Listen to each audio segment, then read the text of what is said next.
Students, welcome back to one more class. आज की इस क्लास में हम स्टडी करने वाले हैं all important reactions of NCERT class 12th और ये रहेगा इसका पार्ट 1। जैसे कि हम सबको पता है कि हमारा जो एनसीईआरटी का पोर्शन है, उस एनसीईआरटी के पोर्शन में हमारे 5 मेन चैप्टर्स होते हैं ऑर्गेनिक केमिस्ट्री के। तो ये जो 5 मेन चैप्टर्स जो है ऑर्गेनिक केमिस्ट्री के, इन चैप्टर्स को अभी हम स्टडी करने वाले हैं और इन चैप्टर में से जो जो इंपॉर्टेंट रिएक्शंस है वो सभी स्टडी करेंगे। बेटा आप इस वीडियो को लास्ट तक देखिए, ये आपके लिए काफी यूजफुल होगा। तो चलिए आज की क्लास हम स्टार्ट करते हैं। तो अब हम सबसे पहले स्टार्ट करने वाले हैं रोजनमंड्स रिडक्शन। देखो, जो भी आप रिएक्शन स्टडी कर रहे हो उनको इन 2 पॉइंट्स की तरह से स्टडी कीजिए। सबसे पहले तो हमें ये देखना है कि ये जो नेम्ड रिएक्शन है ये किस चीज के लिए यूज होती है और इसमें रिएजेंट्स क्या होते हैं। अगर आपने एक बार ये पढ़ लिया ना बेटा, अगर आपने इसको एक बार अच्छे से मेमोराइज कर लिया ना, तो आप या तो कन्वर्जन भी कर सकते हैं या फिर अगर डायरेक्ट रिएक्शन आएगी तो डायरेक्ट रिएक्शन भी हम आराम से लिख सकते हैं। ठीक है, जैसे कि अगर मैं देखूं यहां पे सॉरी, जैसे कि आप देख सकते हो कि ये रोजनमंड रिडक्शन है, ये किस लिए यूज कर रहे हैं हम? ये कर रहे हैं किसी भी ऐसा असाइल क्लोराइड को हम कन्वर्ट कर रहे हैं बेंजाल्डिहाइड में। ठीक है, और इसमें जो रिएजेंट यूज होने वाले हैं वो होने वाले हैं H2 गैस भी यूज करेंगे हम, क्योंकि रिडक्शन है। और इसमें जो यूज करने वाले हैं वो है हमारा PD ओवर BaSO4। PD मतलब होता है पैलाडियम, राइट। तो चलो रिएक्शन देख लेते हैं। इस रिएक्शन का पहले हम जनरल वे में देखेंगे और उसी के साथ में हम देखेंगे इसके एग्जाम्पल्स भी। आप भी अपनी कॉपी पेन लेके बैठिए बेटा, ताकि आपको अच्छे से समझ में आए। अब देखिए, जैसे अगर मैं कहूंगी एसाइल क्लोराइड, तो एसाइल क्लोराइड में हमेशा यहां पे क्या होता है, एक R अल्काइल ग्रुप हो गया और ये जो है ये COCl, जिसे हम कहते हैं एल्काइल और असाइल क्लोराइड। क्या कहेंगे हम इसको? एल्काइल एसाइल क्लोराइड हो जाएगा वो। ठीक है, एक एसिटिल क्लोराइड हो सकता है, बेंजोइल क्लोराइड हो सकता है, वो हम इसमें इजीली लिख सकते हैं। ठीक है, मैं पहले अभी आपको जनरल वे में बता रही हूं और उसके बाद में मैं आपको इसी का प्रॉपर तरीके से एग्जांपल लेकर भी समझाऊंगी।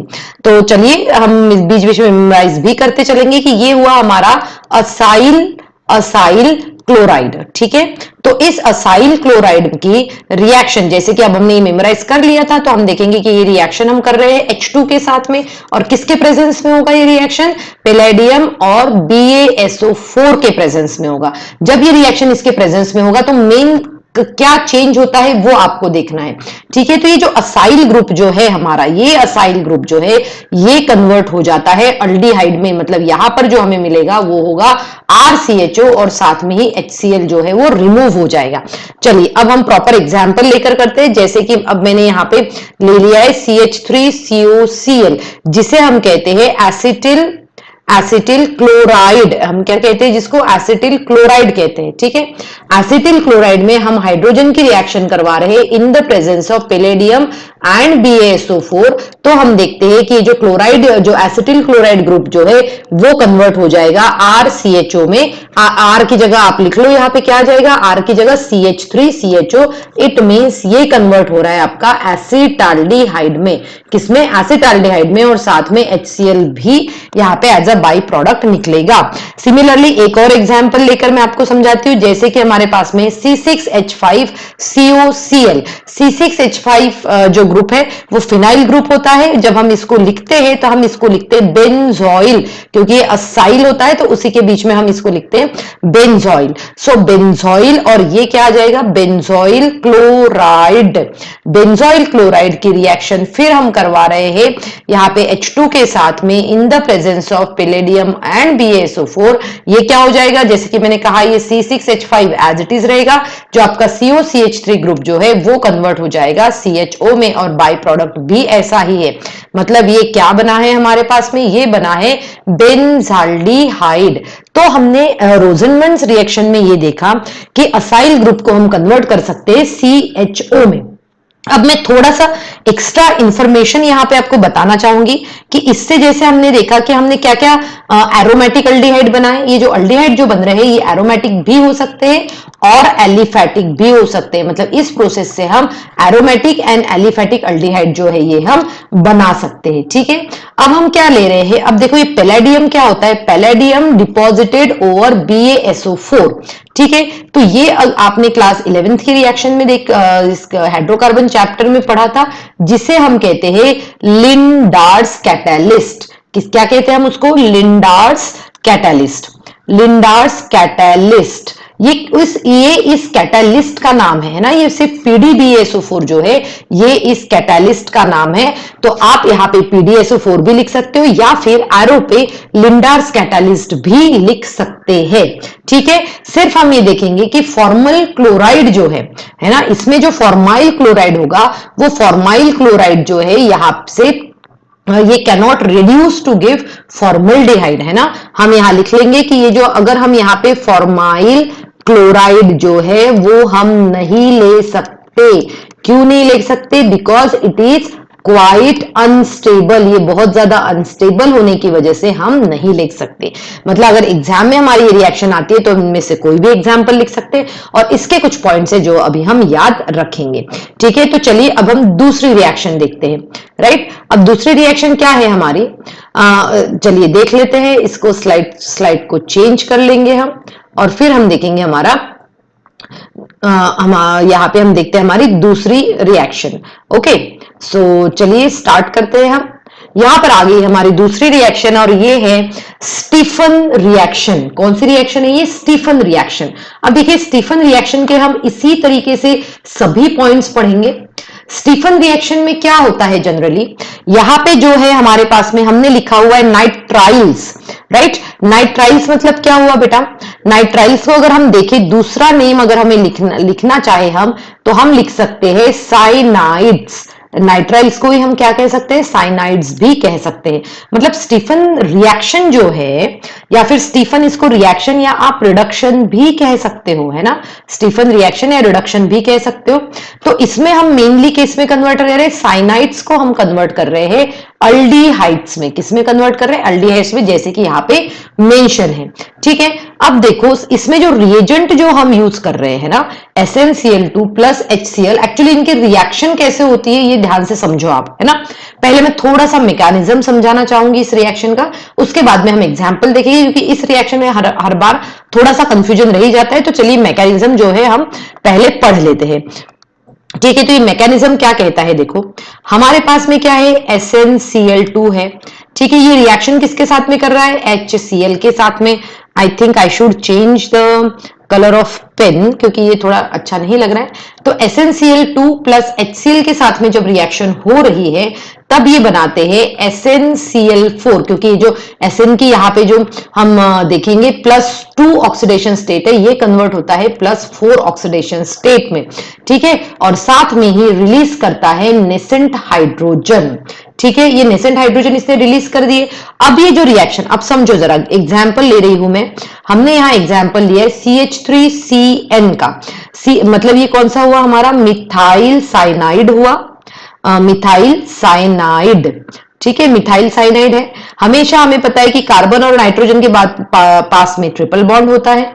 तो हमने क्या किया कि इन दोनों को, इनकी रिएक्शन करवाई है 2H के साथ में। ये 2H हमें यहां से मिला। ठीक है, 2H जो है हमें यहां से मिला, तो ये बन गया हमारा 2H और साथ में HCl भी एड ऑन होता है। और हमें यहां पर रिएक्शन देखो किस तरीके से हो रही है। सबसे पहले जो है यहां पे एक इंटरमीडिएट प्रोडक्ट बनता है ना, ये इंटरमीडिएट प्रोडक्ट बनता है और जो जिसको वाटर के साथ हीट करने के बाद में हमें मेन प्रोडक्ट मिलेगा। इंटरमीडिएट प्रोडक्ट क्या मिलता है यहाँ पे, समझो ध्यान से इसको।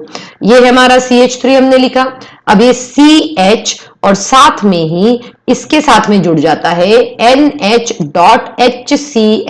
मतलब आप देख सकते हो कि यहां पे हमारे पास में 2 हाइड्रोजन है, एक हाइड्रोजन इसके पास जाता है, एक हाइड्रोजन इसके पास जाता है और हमें HCl मिल जाता है। ठीक है, ये बना जिसको हम आइमीन कहते हैं। क्या कहते हैं इसको, आइमीन हाइड्रोक्लोराइड।